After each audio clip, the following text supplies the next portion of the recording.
Salve guerrieri! Prima di partire con la ricapitolazione vera e propria, che deve essere eseguita in maniera molto formale, ci dice Don Juan, dobbiamo avere almeno una lista delle persone di cui rivivere i ricordi, pronta, anche solo parzialmente. Noi siamo Marisha e Nick e in questo video vi spiegheremo come organizzare nel dettaglio la lista, che in realtà per i principianti o per chi lo trova più pratico può essere suddivisa in 3 parti: la lista giornaliera, la lista delle esperienze sentimentali e sessuali e la lista che comprende tutto, dal presente fino alla nascita. Il metodo che stiamo per esporvi si basa sulle ultime lezioni e seminari che Castaneda stesso condusse con i suoi più stretti collaboratori in Sud America. Oggi cominci a compilare la tua lista. Suddividila per anni, per occupazioni. Organizzala nell'ordine che preferisci, ma fallo in modo sequenziale.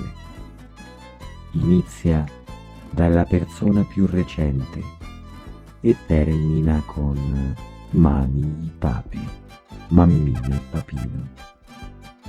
Poi ricordati tutto di ciascuna di loro, non c'è altro da fare. Man mano che farai pratica, ti renderai conto di ciò che stai realmente facendo. Carlos Castaneda, Il lato attivo dell'infinito, capitolo 11. Al di là della sintassi, di Asher e l'accomodador. Allora, quello che dovete avere molto chiaro sono i concetti di tempo e spazio che avete a vostra disposizione. Entrambi sono limitati, non ci sono scuse, non si può rimandare a dopo. Per gli stregoni il tempo ha un valore inestimabile, ci ripete più volte Don Juan. Dovete avere chiaro davanti a voi che avete poco tempo per organizzare una lista con tutte le persone che avete conosciuto dal presente al passato e per ricapitolarle tutte. E per quanto riguarda lo spazio, dovete avere presente che è necessario eradere o cancellare tutte le vecchie schematizzazioni e programmazioni dentro di voi per poter riordinare tutto in base agli insegnamenti espressi da questi sciamani, altrimenti non funzioneranno. La lista costituisce una griglia e una matrice di riferimento necessaria per la vostra mente per procedere correttamente con la tecnica della ricapitolazione. Perché per chi inizia sarebbero necessarie 3 liste?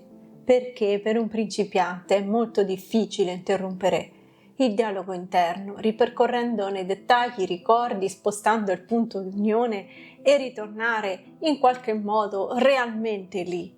Quindi la prima lista da fare è quella detta giornaliera, con i ricordi più freschi e quelli più vicini al presente, dove andremo a scrivere un elenco di tutte le persone incontrate durante la giornata e con annessi episodi salienti. Per esempio, quando ci si siede nel luogo preposto alla ricapitolazione, i primi ricordi che vanno rivisti sono quelli presenti nella lista giornaliera. La lista si può scrivere su un quaderno con la penna o anche su un dispositivo elettronico. Entrambe le soluzioni sono valide. Attualmente i praticanti usano anche fare delle copie delle liste sul telefono o sul PC, che sono facilmente aggiornabili in maniera ordinata rispetto a quelle scritte in un quaderno. Potete darci degli esempi?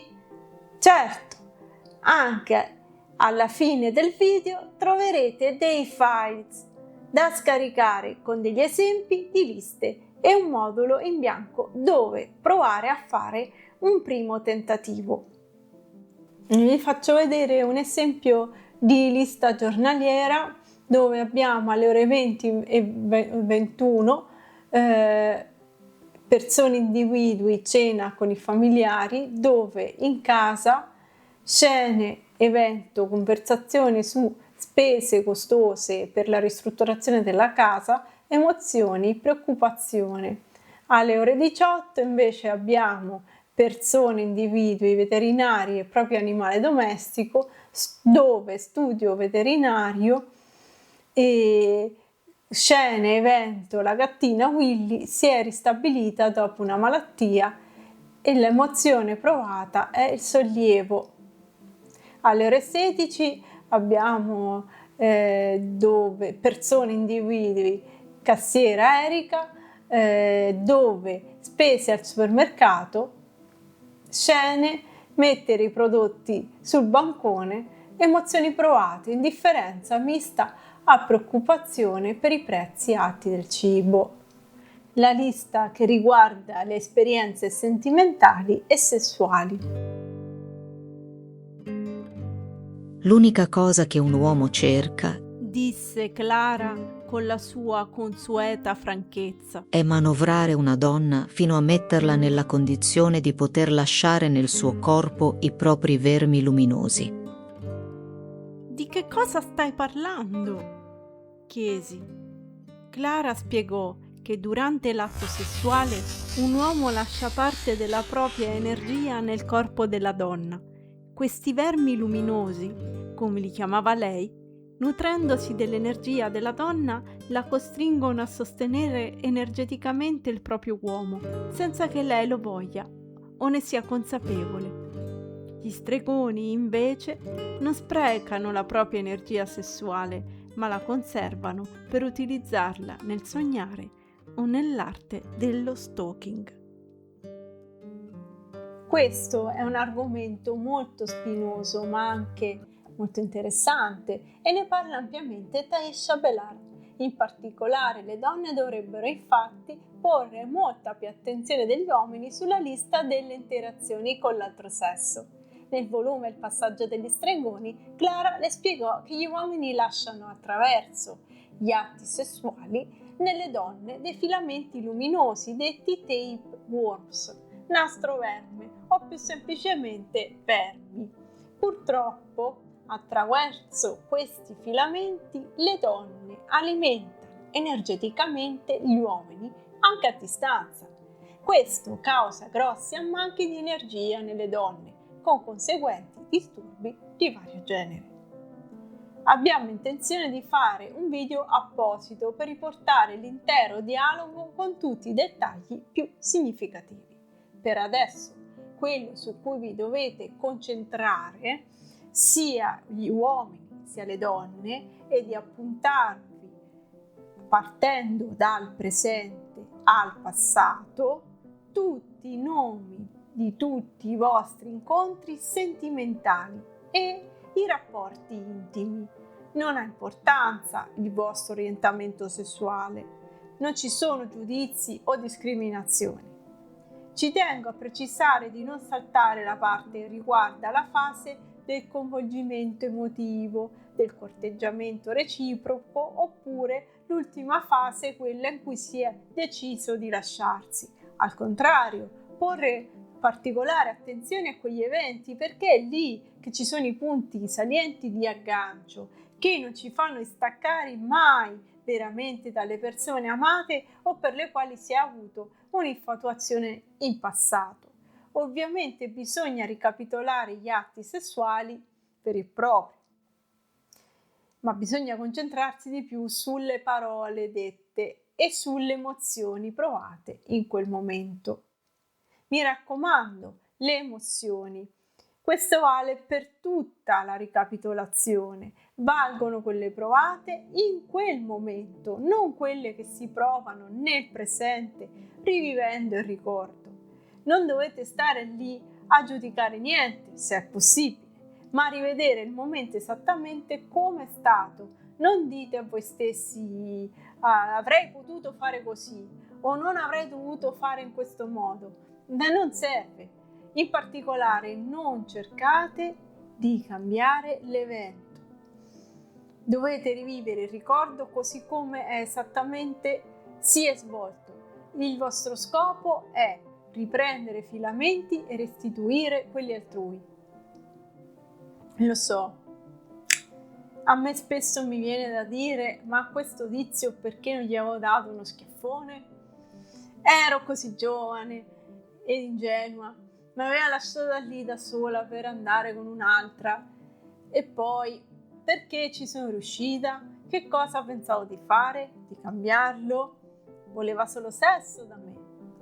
Se vi arrivano pensieri come questi, smettete. Se la rabbia è troppa, riprendete una boccata d'aria. Dovete controllare le emozioni, tacitare il dialogo interno. Se non riuscite, uscite dall'area dove state ricapitolando. I peggiori ricordi riguardano i tradimenti o i momenti in cui il rapporto si è interrotto. Nella maggior parte dei casi è sempre la migliore decisione, anche se è doloroso. In quei momenti si può cadere nell'autocommiserazione più cupa. Anche lì è meglio interrompere e riprendere in un secondo momento. Lo stesso tipo di comportamento va fatto nel caso se purtroppo avete vissuto violenze o tentativi di violenza. Questi ricordi troppo forti andrebbero ricapitolati solo dopo aver fatto esperienza con altri ricordi emotivamente meno stressanti. Ma ne riparleremo. Altre volte, al contrario, potrete rivivere dei momenti così belli e intensi a livello di emozioni sensoriali che vorreste rimanere lì e ci passate più tempo del previsto e nemmeno quello va bene. Per esempio, alcuni rapporti sessuali possono essere stati a tal punto soddisfacenti da far tornare il desiderio come era nel presente di quell'evento. Lì state attenti, è meglio interrompere e darsi una calmata. Ripetetevi che quello è il passato e non si torna indietro. Ammetto che mi è successo interrompere in questi casi. Resistete. Lo so che è difficile, ma ditevi che se avete interrotto il rapporto con quella persona era anche perché era energeticamente stressante. E la maggior parte delle volte è così e basta. Non pensate mai che quella persona possa essere cambiata nel tempo, non accade mai. Solo chi fa percorsi interiori, particolari ed intensi riesce, e la maggior parte delle persone comuni non è disposta a cambiare.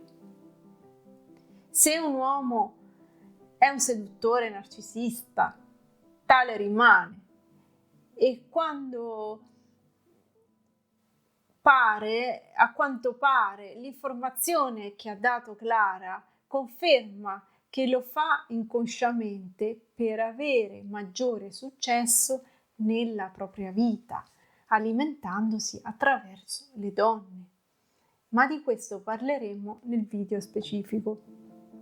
Inoltre va ricapitolata, se l'avete, la relazione che state vivendo nel presente, consapevoli che questo atto che state facendo può aiutarvi a chiarire e migliorare il vostro rapporto o a metterlo in crisi. Si potrebbe creare un distacco, in alcuni casi si può arrivare a separazioni. Come ho detto spesso, si tratta di azioni da guerrieri, è necessario coraggio, la determinazione e la capacità di affrontare gli eventi da guerrieri, ricordandovi che la lotta principale è con voi stessi per cambiare al meglio possibile. una mia piccola esperienza personale, curiosa per concludere. Io ho ricapitolato anche il fidanzatino delle elementari, con cui ovviamente per l'età non ho avuto rapporti fisici, tranne qualche braccio e dei baci sulla guancia. Ma l'emozione e il coinvolgimento erano vivi, profondi, viscerali, anche se acerbi, e soprattutto era tutto sincero, pulito. Io consiglio di aggiungere a questa lista anche le infatuazioni infantili, non sottovalutatele. Allora, vediamo insieme questo esempio di lista ricordi sentimentali e sessuali, dove per esempio abbiamo tra l'anno 2026 e 2010, dove come persone, individui, Nick compagno, primo incontro attraverso i social e poi di persona in centro, città, eccetera, scene evento, per esempio 1 il giorno che ci siamo conosciuti, 2 le prime uscite, 3 i primi rapporti, 4 quando siamo andati a vivere insieme, eccetera. Emozioni, simpatia, affetto, amore, senso di protezione, comprensione reciproca, ma anche divergenze e dubbi e difficoltà. Un altro esempio qua, per esempio più breve, nel 2015 Max, ex fidanzato, dove cinema, sala da ballo, scena evento, uscita, serata, divertimento, emozioni, momento felice. E così via, potete poi guardarvi gli altri esempi. Ora parliamo della lista, quella vera e propria. Per preparare la prima versione di questa lista possono volerci settimane, essendo che devono essere comprese tutte le persone che abbiamo incontrato nella nostra vita. E ovviamente dovete contare che durante il processo si sbloccheranno degli altri ricordi, per cui vi verranno in mente persone da aggiungere. La lista va scritta dal presente fino alla nascita, divisa per comunità, per anni, gruppi o attività come per esempio famiglia, scuola, università, lavoro, gruppi sportivi, gruppi religiosi o spirituali, eccetera. Bisogna puntare molto bene anche i luoghi dove si sono svolti gli eventi, visualizzare l'ambiente intorno con più particolari che riuscite. Le persone da ricapitolare sono tutte, per cui è per quello che appare un lavoro enorme per chiunque. Per esempio, anche se per lavoro avete dialogato con qualcuno per via telematica e non l'avete mai conosciuto di persona, o persone comparse nella vostra infanzia per brevi periodi di tempo. Tra le parti più pesanti sono quelle che riguardano i parenti più stretti come cugini, zii, fratelli, sorelle, per finire con il macigno mammina e papino, come diceva con ironia Don Juan, per sdrammatizzare gli attaccamenti. Come per le altre liste, appuntatevi gli eventi salienti con le persone con cui avete trascorso più tempo o sono state più incisive nella vostra vita. Se non avete il nome della persona, capita soprattutto nell'infanzia, potete mettere un qualunque elemento per tenerne nota. Per esempio una commessa, un giornalaio, il gelataio, la signora antipatica con il vestito blu che mia madre salutava mentre mi accompagnava per una passeggiata. Per facilitare la stesura della lista, per mia esperienza, trovo che separare la propria vita in periodi renda tutto più scorrevole. Ad esempio, il periodo della prima infanzia, poi la scuola elementare, la scuola media, la scuola superiore, l'università, le varie esperienze lavorative in ordine cronologico. Ognuno di questi elementi deve essere suddiviso negli anni corrispondenti e in categorie. Vanno per esempio aggiunti i gruppi extrascolastici come palestre, lezioni di musica, equitazione, gruppi religiosi, campi di calcio, simili. Mi viene in mente adesso anche le vacanze, tipo la casa delle vacanze, perché è stato così fortunato di vivere in quegli anni in cui le vacanze erano molto lunghe, anche mesi. Una volta identificati tutti i luoghi che nella nostra vita abbiamo toccato, occorre sforzarsi, gruppo per gruppo, di ricordare tutte le persone che abbiamo conosciuto e frequentato. Una volta fatto questo, mettetele in ordine cronologico inverso. Vedrete che in questo modo riuscirete in brevissimo tempo a stilare già una lista ragguardevole, più che sufficiente per iniziare.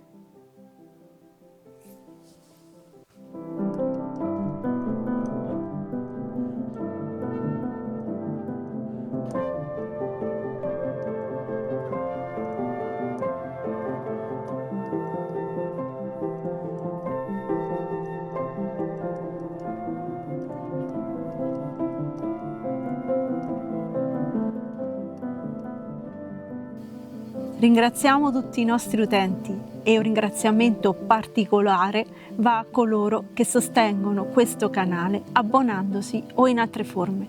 Se volete, riportate le vostre esperienze o i vostri dubbi riguardo a come organizzare una lista per la ricapitolazione nei commenti. Ricordo che per parlare direttamente in maniera più riservata con noi basta un abbonamento a partire da €1. YouTube sta cambiando e per far sopravvivere il canale abbiamo bisogno del vostro sostegno. Visitate il nostro blog www.naguales.eu. Buona pratica a tutti! A presto! E a presto!